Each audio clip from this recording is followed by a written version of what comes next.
In the fertile cotton fields around Elaine, black sharecroppers had labored for generations. They planted, hoed, and harvested, yet the fruits of their labor rarely made it into their pockets. Landowners and merchants controlled the books. Payment was delayed, manipulated, or denied. By 1919, a quiet determination had begun to grow. Men and women joined the Progressive Farmers and Household Union of America, meeting in small homes and church basements. They discussed fair contracts, equitable payment, and ways to protect their families from exploitation.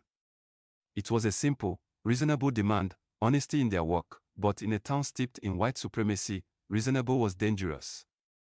Whispers of black empowerment traveled fast. Landowners feared losing control. Law enforcement bristled at any hint of organized resistance. Every meeting, every ledger entry, every union card became a threat in their eyes. Tension simmered.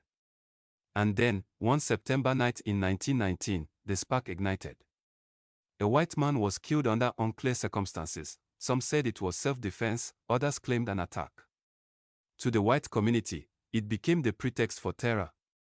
The response was immediate, violent, and unrelenting. Over the next several days, white militias, deputized men, and mobs swept through Elaine and surrounding countryside. Shotguns cracked through the night. Homes were set ablaze. Fields that had fed families for generations burned to ash. The victims were indiscriminate: men, women, children, the elderly. Estimates suggest between 100 and 237 black residents were killed.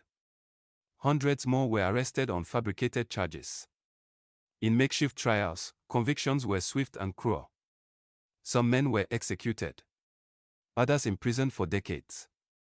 Families fled, leaving behind the lives they had painstakingly built. National newspapers either ignored the massacre or minimized it, portraying black resistance as criminality rather than a fight for fairness.